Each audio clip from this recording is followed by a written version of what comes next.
This is Preeti Rao and you are welcome back to my channel CommerceNet Express. My dear friends, मैं एक series लेके आ रही हूँ जिसमें फाइनेंशियल मैनेजमेंट या फिर जितने भी अदर सब्जेक्ट है उनके इम्पोर्टेंट क्वेश्चंस के मॉक टेस्ट करेंगे और अपने सिलेबस को पूरा कवर कर लेंगे सो दैट कुछ भी ना रह पाए। साथ में कॉन्सेप्ट भी क्लियर करते हुए चलेंगे। हम बेसिक से स्टार्ट करेंगे और इसको 4-5 जितने भी वीडियोस आएंगे उनके अंदर पूरा एडवांस तक कवर कर लेंगे और कॉन्सेप्ट को भी समझते चलेंगे। फाइनेंशियल मैनेजमेंट में इंपॉर्टेंट है वो सारे टॉपिक्स हम कवर करेंगे। ठीक है, तो माय डियर फ्रेंड्स, अगर आपका भी सब्जेक्ट कॉमर्स है और आप भी प्रिपरेशन कर रहे हैं किसी भी टीचिंग एग्जाम की, चाहे वो सेंट्रल गवर्नमेंट का हो या फिर स्टेट गवर्नमेंट का, तो ये सेशन आपके लिए काफी इंपॉर्टेंट होगा। तो बिना किसी देरी के आज का सेशन स्टार्ट करते हैं। Let's get started. And here comes the very first question. Which of the following issue is not covered by investment area of finance? जब बात करते हैं इन्वेस्टमेंट करने की तो उसके अंदर हमें देखो इन्वेस्टमेंट कहीं करनी होती है तो किसकी जरूरत पड़ेगी? फाइनेंस की जरूरत पड़ेगी कंपनी को। तो उसके लिए जब हमें फाइनेंस चाहिए कंपनी को इन्वेस्टमेंट करने के लिए तो किस चीज को कंसीडर नहीं करेगा, ये पूछा है। फर्स्ट है प्राइसिंग फाइनेंशियल एसेट्स। जहां पे इन्वेस्टमेंट करना चाहता है उसकी प्राइस को उसका पता होना चाहिए या उसको देखेगा, डेफिनेटली वो अपने बजट के अकॉर्डिंग देखेगा कि जो एसेट है उसकी प्राइसिंग क्या है। देन उसके साथ जिसमें वो इन्वेस्टमेंट करना चाहता है एसोसिएटेड रिस्क एंड रिवॉर्ड, उसके अंदर कितना रिस्क है और कितना उनको प्रॉफिट मिलेगा। देन सेकंड है इसमें international aspects of corporate finance. देखिए यहां पर जो ये है international aspect of corporate finance, क्या इसको देखने की जरूरत है? उसको नहीं, इसको कंसिडर करने की जरूरत ही नहीं है। Then best mixture of financial investment. Best mixture भाई कितना उसके पास खुद का है, ठीक है, और कितना वो बाहर से लोन लेके बोरो करके उसमें लगाएगा, तो उसका जो रेशियो रहेगा बेस्ट मिक्सचर उसके लिए क्या रहेगा उसको भी वो कंसीडर करेगा। Okay, so that right option जो नोट पे पूछा था जो कंसीडर नहीं करेगा वो है international aspects of corporate finance. देखिए क्वेश्चंस काफी हैं तो आपको थोड़ा पेशेंस रखना पड़ेगा, हम आराम से समझते हुए चलेंगे। ओके, और सेकंड थिंग है आपका जो एग्जाम है काफी नजदीक है, चाहे वो फिर आपका GIC वाला हो या फिर आपका DSSB, कभी भी ये हो सकता है। तो अपनी प्रिपरेशन रेडी रखिएगा, ऐसा ना हो कि एकदम से आपके सामने डेट आ जाए और आप कुछ ना कर पाए। ठीक है, तो पहले से अपनी प्रिपरेशन कर लीजिए। तो उसी और हम इन दोनों को ही टारगेट कर रहे हैं। ओके, DSSB और GIC को भी। Now financial policy is evaluated bye which of the following. जो हमारी फाइनेंशियल पॉलिसी, मान लीजिए कोई कंपनी है उसने अपनी फाइनेंशियल पॉलिसी बना रखी है, अगर वो उसको इवेल्युएट करना चाहता है इन केस, तो क्या करेगा? इनमें से profit margin, total asset turnover, debit ratio या फिर नन ऑफ अबव। तो देखिए अगर उसको फाइनेंशियल पॉलिसी होता क्या है? फाइनेंस में क्या होता है? फाइनेंस में डेब्ट होता है और इक्विटी होती है, कितना उसने डेब्ट ले रखा और कितनी उसकी इक्विटी है, राइट। अगर वो ये देख लेता है तो उसकी इवेल्युएट कर सकता है कि उसकी क्या चल रहा है, उसकी इवेल्युएशन कर सकता है अपनी फाइनेंशियल पॉलिसी की। तो राइट ऑप्शन क्या रहेगा? Third. Question number third, the value of net working capital will be greater than 0 when. तो जो हमारी वर्किंग कैपिटल है, क्वेश्चन इज सेइंग जो हमारी वर्किंग कैपिटल है कब ग्रेटर देन 0 रहेगी, मतलब 0 से ऊपर 1 2 3 4 5 जो भी है, लेकिन 0 से ज्यादा रहेगी। कब रहेगी? वो केस कब होता है? देखिए जो हमारी वर्किंग कैपिटल होती है वो क्या होती है? हमारी एसेट माइनस लायबिलिटी। ओके, यही होती है ना वर्किंग कैपिटल हमारी, और ये करंट होती है। वर्किंग कैपिटल तो करंट वर्किंग कैपिटल की बात करें तो करंट टाइम की बताती है, जो हमारे करंट टाइम एसेट है और करंट टाइम में लायबिलिटीज है। तो अगर मान लीजिए हमारी एसेट इंक्रीज हो रही है और लायबिलिटी डिक्रीज हो रही है तो ये पॉजिटिव रहता है, और अगर इनकेस एसेट कम हो रही है और लायबिलिटी ज्यादा हो रही है तो फिर क्या रहेगा? हमारा वर्किंग कैपिटल नेगेटिव हो जाएगा। तो कह सकते हैं कि जब हमारे एसेट इंक्रीज होती है तो वर्किंग कैपिटल है, मतलब एसेट अगर ज्यादा हो लायबिलिटी से तो वर्किंग कैपिटल क्या रहेगी? पॉजिटिव रहेगी, ग्रेटर देन 0 रहेगी। सो दैट राइट ऑप्शन हमारा जाएगा कि जब करंट एसेट ग्रेटर देन है करंट लायबिलिटी के तो क्या होगा? वर्किंग कैपिटल पॉजिटिव रहेगी, ग्रेटर देन 0 रहेगी। Okay, now the next question is fourth, which of the following refers to the cash flow that result from the firm's day-to-day activities of the producing and selling. Question is asking कि इनमें से कौन सा refer कर रहा है किसके अंदर, कैश फ्लो के अंदर, जब एक firm day to day activities करती है प्रोड्यूसिंग एंड सेलिंग की. डे टू डे एक्टिविटीज तो प्रोड्यूसिंग और सेलिंग में ही होती है. ठीक है, अगर कोई बिजनेस प्रोड्यूसिंग और सेलिंग कर रहा है, कुछ प्रोड्यूस कर रहा है, उसको सेल कर रहा है मार्केट के अंदर, तो उसकी जो डे टू डे एक्टिविटीज होती हैं कैश फ्लो के कौन से, इनमें से कौन से हेड के अंडर आती हैं. तो देखिए, जब हम कैश फ्लो बनाते हैं तो कैश फ्लो के अंदर 3 टाइप्स की एक्टिविटीज के ट्रांजैक्शंस को ऐड किया जाता है, जैसे कि फाइनेंसिंग से रिलेटेड, एंड देन इन्वेस्टिंग से रिलेटेड और ऑपरेटिंग कैश फ्लो से रिलेटेड. ठीक है, अब मान लीजिए कोई बिजनेस है, उसको कुछ इन्वेस्टमेंट करना है, तो उसको किसकी जरूरत पड़ेगी, उसको फाइनेंस की जरूरत पड़ेगी. बिना फाइनेंस के वो कर नहीं सकता है. फाइनेंस जब उसके पास आ जाएगा तो क्या करेगा, इन्वेस्टमेंट करेगा और उस इन्वेस्टमेंट से कुछ प्रोड्यूस करेगा और फिर सेल करेगा. ठीक है, अपने डे टू डे एक्टिविटीज की जो भी एक्टिविटीज है उनको ऑपरेट करेगा. फाइन, तो हम कह सकते हैं ये तीनों ही इंपॉर्टेंट पार्ट है किसी भी कैश फ्लो का. लेकिन जब बात आती है डे टू डे एक्टिविटीज की, तो जो हमारा ऑपरेटिंग कैश फ्लो है उसके अंदर जितनी भी ट्रांजेक्शन्स आती है वो डे टू डे से रिलेटेड होती है. जैसे कि हमारे ट्रेडिंग अकाउंट में और हमारे P&L अकाउंट में, सभी तो नहीं लेकिन काफी हद तक जितनी भी ट्रांजैक्शन होती हैं वो इसी के अंदर इंक्लूड की जाती है. ठीक है, तो वो किस में आती है, ऑपरेटिंग कैश फ्लो के अंदर. हम आगे इसको अच्छे से समझेंगे. ठीक है, लेकिन अब के लिए इतना ही काफी है. चलिए नेक्स्ट चलते हैं. Question number 5.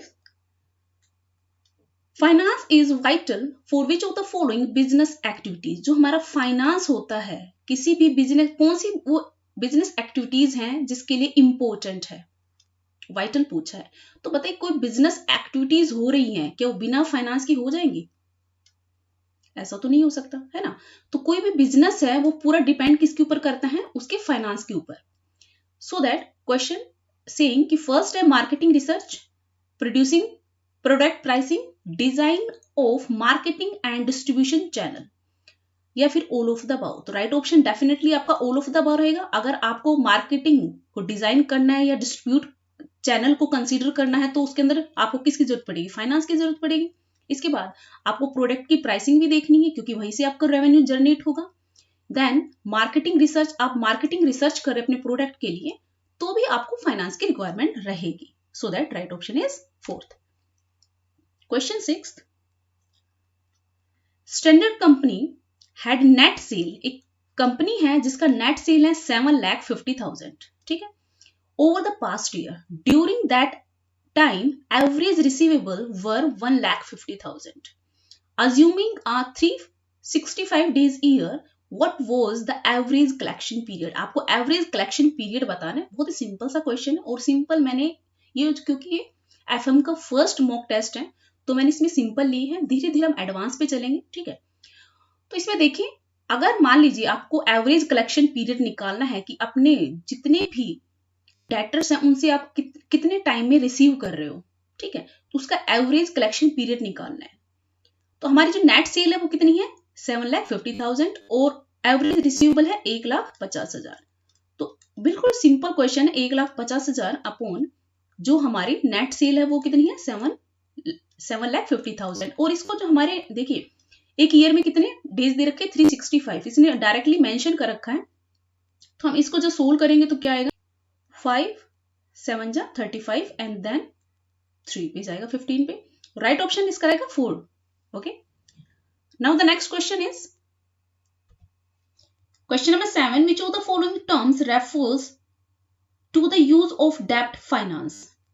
इनमें से कौन सी टर्म है जो यूज की जाती है डेब्ट फाइनेंसिंग के लिए? Operating leverage, financial leverage, manufacturing leverage या फिर नन ऑफ अबव. तो डेब्ट फाइनेंस के लिए क्या यूज किया जाता है my dear friends, financial leverage. तो इसको एक बार देख लेते हैं. लेवरेज एनालिसिस में होता क्या है, हम एक बिजनेस को लेवरेज तब कहते हैं जब वो अपनी किसी भी इन्वेंट्री, इक्विपमेंट या फिर किसी अदर एसेट में इन्वेस्टमेंट करने के लिए वो इक्विटी का सहारा न लेकर बाहर से फंड को बोरो करे, उसको कहते हैं वो कंपनी क्या है, लेवरेज्ड है. इसके अंदर 3 टाइप्स की लेवरेज आते हैं, ऑपरेटिंग, फाइनेंशियल और एक होता है कंबाइंड. ठीक है, ऑपरेटिंग में वो कॉस्ट के साथ खेलते हैं, उसकी जो फिक्स्ड कॉस्ट होती है उनके साथ प्ले करता है, उसको ऑपरेटिंग लेवरेज बोलते हैं. मतलब उसको उसको ध्यान में रख के बिजनेस करता है, उसको कहते हैं ऑपरेटिंग लेवरेज। और जब फाइनेंशियल लेवरेज की बात करते हैं तो इसमें अमाउंट ऑफ डेब्ट use by the finance the operation of the company. तो इसके अंदर जो फाइनेंस होता है उसको ध्यान में रखकर एक्टिविटीज की जाती है, ऑपरेशन किए जाते हैं बिजनेस के। In which type of market new securities are traded, वो कौन सी मार्केट है जिसके अंदर एक कंपनी न्यू सिक्योरिटीज ट्रेड करती है, तो उस मार्केट को क्या कहते हैं, प्राइमरी, सेकेंडरी, टर्सरी या नन ऑफ द अबव। जब फ्रेश शेयर्स इशू किए जाते हैं उसके लिए एक कंपनी प्राइमरी मार्केट यूज करती है, इसको प्राइमरी मार्केट बोला जाता है। सेकेंडरी मार्केट जो इश्यूड है ऑलरेडी उनके ऊपर ट्रेड होता है सेकेंडरी मार्केट में, ठीक है। तो राइट ऑप्शन इसका रहेगा first. The following ratios is particularly interesting to short term creditors. Question is asking कि जो शॉर्ट टर्म क्रेडिटर्स हैं वो कंपनी के कौन से रेशियो में ज्यादा इंटरेस्टेड होते हैं। मान लीजिए हमारे शॉर्ट टर्म के क्रेडिटर्स हैं, वो एक अगर हमें उधार देते हैं तो एक्चुअल में किस में इंटरेस्टेड होंगे, शॉर्ट टर्म वाले शॉर्ट टर्म लिक्विडिटी देखेंगे बिजनेस की। क्यों देखेंगे, क्योंकि उनको शॉर्ट टर्म में उनसे पैसा लेना है, तो उसके लिए वो उसकी एफिशिएंसी देखते हैं कि उनको एक कंपनी है वो पे कर भी सकती है या नहीं कर सकती है, तो उसके लिए वो कौन सा रेशियो यूज करते हैं, liquidity ratio, long term solvency ratio, profitability ratio या मार्केट वैल्यू रेशियो। जो शॉर्ट टर्म क्रेडिटर्स होते हैं वो इंटरेस्टेड किस में होते हैं, लिक्विडिटी रेशियो में। वो एक बिजनेस की लिक्विडिटी पोजीशन जानने के लिए वो लिक्विडिटी रेशियो का यूज करते हैं। सो राइट ऑप्शन रहेगा हमारा first. 10 shows the source from which cash has been generated and how it has been spent during the period of the time. Question is saying कि वो कौन सा सोर्स है, कौन सा डॉक्यूमेंट है जिससे हमें पता चलता है कि एक पीरियड में, एक ड्यूरिंग द पीरियड में कितना कैश आया, कितना जनरेट हुआ और कैसे उसको स्पेंड किया गया। ये कौन सा बताता है, इनकम स्टेट बताती है, बैलेंस शीट बताती है, कैश फ्लो स्टेटमेंट बताता है या ओनर्स इक्विटी स्टेटमेंट बताता है। तो माय डियर फ्रेंड्स ये कौन सा बताता है, आपका इनकम स्टेटमेंट बताता है। ओके, राइट ऑप्शन रहेगा फर्स्ट, क्योंकि इसके अंदर आपके जितने भी आपकी इनकम आई वो इंक्लूड होती है एक पर्टिकुलर पीरियड में, और उसके अंदर हम एक्सक्लूड करते हैं जितने भी हमारे एक्सपेंसेस होते हैं उनको, ठीक है। और उससे हमें पता चलता है कितना हमें कैश जनरेट हुआ एक कंपनी को पर्टिकुलर टाइम पीरियड में। Now the question number 11, quick ratio is also known as, हमारा जो क्विक रेशियो है उसको किस नाम से जानते हैं, करंट रेशियो से, एसिड टेस्ट रेशियो से, या फिर कैश रेशियो से, या फिर लेवरेज रेशियो। तो जो क्विक रेशियो होता है ये लिक्विडिटी रेशियो का ही एक पार्ट है, जिसके अंदर क्विक रेशियो को हम एसिड टेस्ट रेशियो भी कहते हैं। राइट ऑप्शन रहेगा इसका सेकंड। एक बार देख लेते हैं क्विक रेशियो होता क्या है। देखो क्विक रेशियो होता है, ये मेजर करता है किसी भी कंपनी की शॉर्ट टर्म सोल्वेंसी को, ओके। और एक तरह से इसको माना गया है ये इंप्रूव्ड वर्जन है किसका, करंट रेशियो का। इसको एसिड टेस्ट रेशियो के नाम से भी जानते हैं। तो जो हम कैलकुलेट करते हैं इसके लिए फॉर्मूला क्या होता है, जैसे हमारा करंट रेशियो होता है उसके अंदर current asset upon current liability होती है। इसके अंदर क्योंकि नाम इसका क्विक है तो quick asset upon quick liability. Quick asset का मतलब है जो हम करंट रेशियो के अंदर, करंट रेशियो हम क्या कर रहे थे, current asset upon current liability ले रहे थे। इसके अंदर जितने शॉर्ट टाइम में कितने अपने एसेट को कितने शॉर्ट टाइम में हम अपनी लिक्विडिटी में चेंज कर सकते हैं उसको इंक्लूड किया गया था। लेकिन यहाँ पे जो क्विक एसेट है उसके अंदर कुछ को एक्सक्लूड कर दिया गया, जैसे करंट एसेट में से वो प्रीपेड एक्सपेंसेस और इन्वेंट्रीज को इंक्लूड नहीं करते क्विक एसेट में। और क्विक लायबिलिटी की बात करते हैं तो क्विक लायबिलिटी में करंट लायबिलिटी जो हमारी थी उसके अंदर बैंक ओवरड्राफ्ट और कैश क्रेडिट, इनको हम एक्सक्लूड कर देते हैं, इनको हम यूज नहीं करते हैं, ठीक है। तो इससे क्या बनता हमारा quick asset upon quick liabilities. और इसका जो आइडियल रेशियो होता है वो 1:1 होता है, ये इंपॉर्टेंट है। So my dear friends I hope आपको क्लियर हुआ होगा। नेक्स्ट पे चलते हैं 12th। Which of the following statement measures performance over a specific period of the time? वो कौन सा स्टेटमेंट हो जो मेजर करता है एक कंपनी की performance over a specific period of the time? क्या वो इनकम स्टेटमेंट है, बैलेंस शीट है, कैश फ्लो है या फिर रिटेन्ड अर्निंग है? तो माय डिफरेंस वो कौन सा आपका इनकम स्टेटमेंट है। परफॉर्मेंस की बात कर रहे हैं यहाँ पे।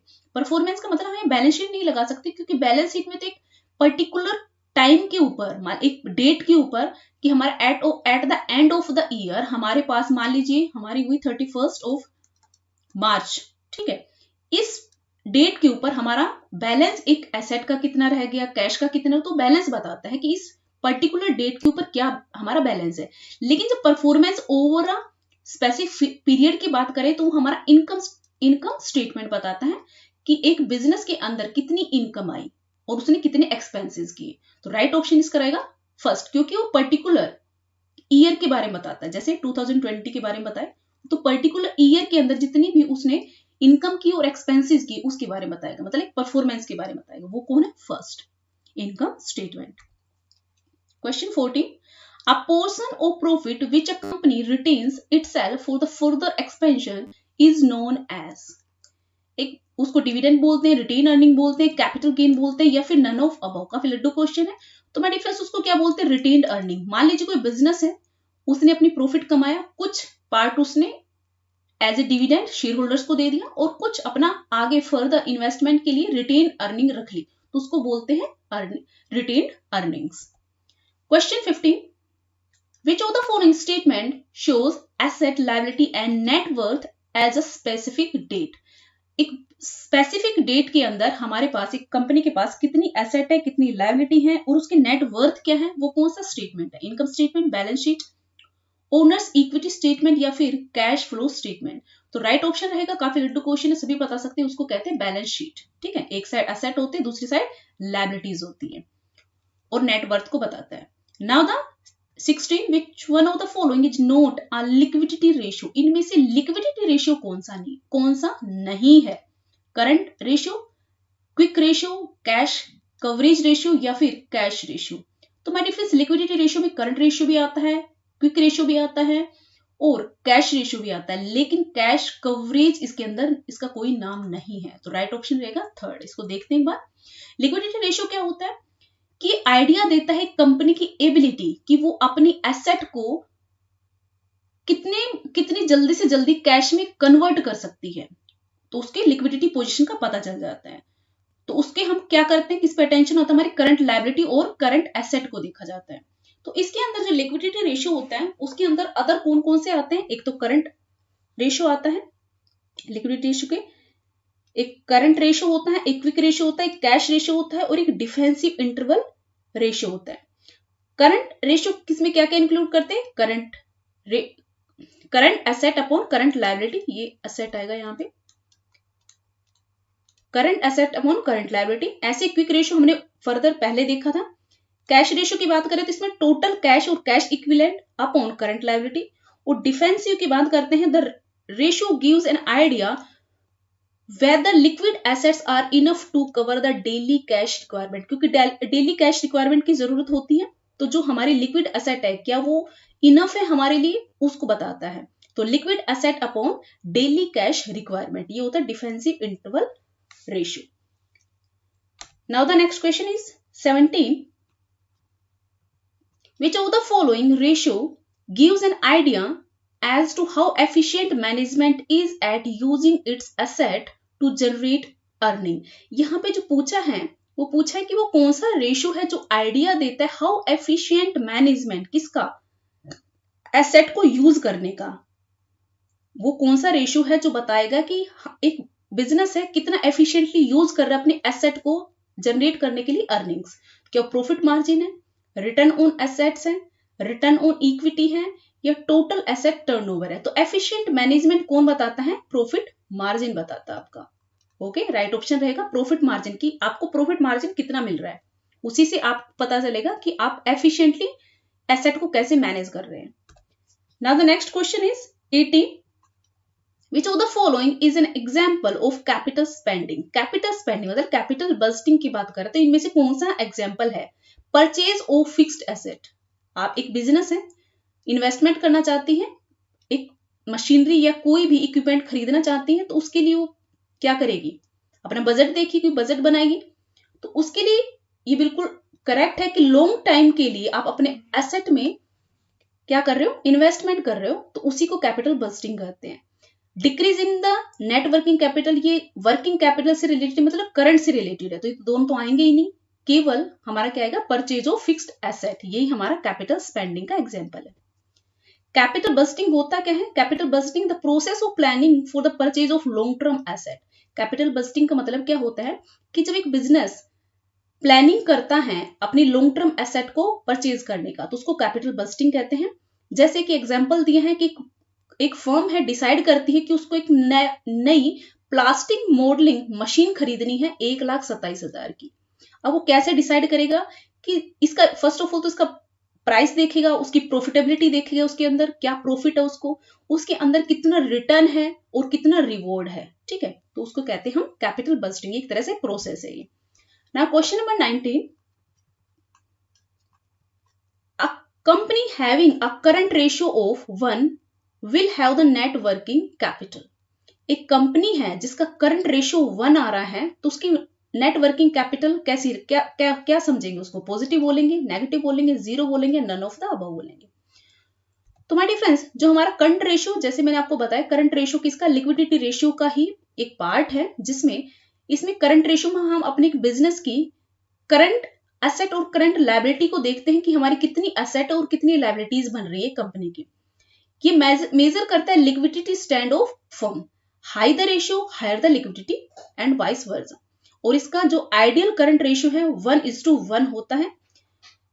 इसके बाद है कि एक करंट रेशियो को कैसे इंप्रूव किया जा सकता है। अगर मान लीजिए कोई कंपनी अपनी लायबिलिटीज को पे कर देती है, तो डेफिनेटली उसकी जो लायबिलिटी कम हो जाती है। उसके बाद sale of the unproductive asset, ऐसी एसेट है उनके पास जो अनप्रोडक्टिव, उनको सेल कर देगा। Faster conversion cycle of the debtor, जितनी कम टाइम पीरियड होगा डेटर से, मतलब जो उनका एवरेज कलेक्शन पीरियड है जितना छोटा होगा उतना उसको बेनिफिट होगा। इसके बाद है rise of the share holders fund and then fifth है स्वीप बैंक अकाउंट। तो माय डियर फ्रेंड्स, यहां पे हम देख सकते हैं कि कंपनी की करंट रेशियो अगर 1 है तो इसका मतलब वो क्या है? पॉजिटिव है। Okay, now the next question is 20, which of the following ratios are intended to address the firm's financial leverage। एक बिजनेस की वो कौन सा रेशियो है जो फर्म की फाइनेंशियल लेवरेज को एड्रेस करता है? लिक्विडिटी रेशियो है, लॉन्ग टर्म सोल्वेंसी है, एसेट मैनेजमेंट रेशियो, या फिर प्रॉफिटेबिलिटी रेशियो है। तो माय डियर फ्रेंड्स, जब लॉन्ग फाइनेंशियल लेवरेज तो एक लॉन्ग टर्म के लिए होता है, तो लिक्विडिटी रेशियो तो आएगा ही नहीं आपका, ठीक है। लॉन्ग टर्म सोल्वेंसी, एक कंपनी की लॉन्ग टर्म सोल्वेंसी अगर आपको पता करनी है, मतलब लॉन्ग टर्म सोल्वेंसी जो रेशियो है हमारा डेब्ट अपॉन इक्विटी, ये रेशियो क्या बताता है? आपकी फर्म की फाइनेंशियल लेवरेज।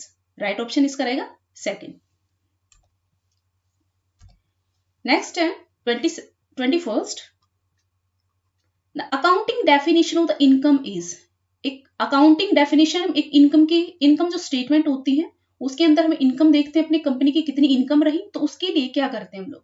इनकम का मतलब है कि एक कंपनी एक पूरे फाइनेंशियल ईयर में कितनी इनकम जनरेट कर रही है अपनी बिजनेस ऑपरेशन से, ठीक है। तो एक तरफ तो उनकी इनकम होती है और सेकंड अदर साइड उनके एक्सपेंसेस होते हैं, ठीक है। तो उसके अंदर इनकम एक बिजनेस का जानना है तो उसको हम क्या करेंगे? रेवेन्यू में से, सॉरी यहाँ पे जो रेवेन्यू है उसमें से एक्सपेंसेस अगर हम लेस कर देते हो तो एक बिजनेस की हमें इनकम का पता चल जाता है, राइट। जितना उसने रेवेन्यू जनरेट किया उसके अंदर उस रेवेन्यू को जनरेट करने के लिए जितने भी एक्सपेंसेस लगे उनको डिडक्ट कर देंगे तो एक बिजनेस की इनकम का पता चल जाएगा। तो राइट ऑप्शन इसके साथ रहेगा fourth. 22nd, which of the following item is or are not included while calculating operating cash flow। जब हम ऑपरेटिंग कैश फ्लो निकालते हैं तो इनमें से कौन सा है जिसको यूज नहीं करते, इंक्लूड नहीं करते? जब बात कर रहे हैं कैश फ्लो की और इसके अंदर ऑपरेटिंग एक्टिविटीज होती है, डे टू डे एक्टिविटीज जो होती है वो ऑपरेटिंग कैश फ्लो के अंदर आती है। Depreciation, interest, expenses related to firm's financing of asset. जो डेप्रिसिएशन होता है इसको इंक्लूड नहीं किया जाता क्योंकि ये कैश में हमें खर्चा नहीं किया, तो ये तो आएगा नहीं क्योंकि यहाँ पे हम कैश फ्लो बना रहे हैं, डेप्रिसिएशन इसमें इंक्लूड नहीं होगा। जो इंटरेस्ट से रिलेटेड अगर हम इंटरेस्ट पे कर रहे हैं तो वो हमारी फाइनेंसिंग एक्टिविटीज में आता है, वो तो फाइनेंसिंग में जाएगा, ऑपरेटिंग में नहीं आएगा। Expenses related to firm's financing of its asset, ये भी फाइनेंसिंग में अच्छा, फाइनेंसिंग ऑफ इट्स एसेट की बात करें तो ये इन्वेस्टमेंट में के रिलेशन में आ जाएगा, तो हमारी क्या होगा? All of the above. तो इनमें से कोई भी इंक्लूड नहीं होगा ऑपरेटिंग कैश फ्लो के अंदर। ऑपरेटिंग कैश फ्लो होता क्या है? ये मेजर करता है amount of the cash generated by the company's normal business operation. Operating cash flow indicate whether company generate sufficient positive cash flow to maintain grow its operation. तो समझे होंगे आप, एक बिजनेस कितना कैश जनरेट कर रही है अपने नॉर्मल बिजनेस ऑपरेशन से, और ये एक पोजीशन बताती है कि एक कंपनी का सफिशिएंट पॉजिटिव कैश फ्लो है या नहीं है। किसके लिए? क्योंकि उसको आगे ग्रो करना है। Otherwise it may require external financing और कैपिटल एक्सपेंशन। अगर उसके पास कैश नहीं होगा तो उसको क्या करने पड़ेगा? उसको फाइनेंसिंग करनी पड़ेगी, मतलब बाहर से पैसा लेना पड़ेगा, चाहे इक्विटी फॉर्म में ले या फिर डेब्ट की फॉर्म में। तो इसको कहते हैं operating cash flow. Now, question number 23. Which of the following comes under the head of discounted cash flow criteria for capital budgeting decision? Capital budgeting decision, capital budgeting में जब हम किसी लॉन्ग टर्म के लिए अपनी एसेट के अंदर investment करना चाहते हैं तो हम कैपिटल बस्टिंग करते हैं, ठीक है। तो उसके लिए कुछ अप्रोचेस दी गए हैं, कुछ मॉडर्न अप्रोचेस हैं और कुछ हमारी ट्रेडिशनल हैं। तो डिस्काउंटेड कैश फ्लो की बात करें, डिस्काउंटेड मतलब यहाँ पे मॉडर्न की बात कर रहे हैं। मॉडर्न जो कैपिटल बस्टिंग अप्रोचेज है वो होती है हमारे डिस्काउंटेड, मतलब जो हमारे फ्यूचर में जो अर्निंग होगी उसकी प्रेजेंट में वैल्यू निकालना। तो हम कह सकते हैं उसमें कौन कौन सी आती है? Payback period, net present, average return. तो माय डिफरेंस जो पेबैक है ये भी किस में आती है? आपकी ट्रेडिशनल है, और अकाउंटिंग रिटर्न है ये भी हमारी ट्रेडिशनल है। लेकिन जो नेट प्रेजेंट वैल्यू मेथड है ये हमारा मॉडर्न में आता है, तो हमारा comes under the head of the discounted cash flow। तो हमारा राइट ऑप्शन रहेगा नेट प्रेजेंट वैल्यू। तो यहाँ पे देखिए जो इन्वेस्टमेंट क्राइटेरिया हो जो होते हैं discounted criteria, non discounting. Discounting में कौन कौन आते हैं? नेट प्रेजेंट वैल्यू आती है, बेनिफिट कैश रेशियो आता है, इंटरनल रेट ऑफ रिटर्न इसमें भी ये भी आता है। और जो बात करते हैं नेट नॉन डिस्काउंटिंग में जो हमारी ट्रेडिशनल अप्रोच है उसके अंदर पेबैक पीरियड और ARR, accounting rate of return. एक इसके अंदर प्रॉफिटेबिलिटी इंडेक्स भी आता है, प्रॉफिटेबिलिटी इंडेक्स बहुत इंपॉर्टेंट है ये भी। तो इसके अंदर ये आते हैं अप्रोचेस। तो my dear friends, I think आज के लिए ये लास्ट क्वेश्चन रहेगा। 24 according to DuPont identity ROE मतलब return on equity is affected by which of the following. एक ड्यू पॉइंट एनालिसिस है, उसने एक ROE निकालने का मेथड दिया था। कहता है इनमें से वो कौन सा अफेक्टेड है, किसको अफेक्ट करता है? Due point identity. Operating efficiency को देखता है, एसेट यूज एफिशिएंसी को देखता है, या फाइनेंसिंग लेवरेज को देखता है, या फिर ऑल ऑफ द अबव। तो माय डिफरेंस ड्यू पॉइंट ने एक एक्सपेंडेड फॉर्म दिया था किसको? एक बिजनेस की ROE निकालने के लिए, मींस रिटर्न ऑन इक्विटी निकालने के लिए उन्होंने एक्सपेंडेड फॉर्मूला दिया था, और काफी इंपॉर्टेंट आजकल यही यूज किया जाता है। तो इसके अंदर तीनों ही एफिशिएंसी देखी जाती है एक बिजनेस की, जैसे कि ऑपरेटिंग एफिशिएंसी भी होती है, उसकी एसेट यूज एफिशिएंसी भी होती है, फाइनेंशियल लेवरेज भी होती है। राइट ऑप्शन इसका रहेगा 4। इसमें देख लेते हैं जो ड्यू पॉइंट एनालिसिस है इसके अंदर नेट मार्जिन निकाला जाता है, एसेट टर्नओवर और फाइनेंशियल लेवरेज। जैसे कि नेट मार्जिन जो होता है उसका मतलब होता है कि net income upon net revenue into asset turnover revenue upon average total asset, into में करेंगे financial leverage average total asset upon average share holder equity. अब जो हमारे रेवेन्यू है ये कैंसिल हो जाएंगे, और एवरेज टोटल एसेट है ये भी कैंसिल हो जाएंगे। बचेगा कि हमारा नेट इनकम और शेयर होल्डर की इक्विटी। इससे हमें क्या पता चल गया? हमारा return on equity. Return on equity होती क्या है? Net income upon share holder की इक्विटी। ओके, यही तो होती है हमारी कंपनी की रिटर्न ऑन इक्विटी।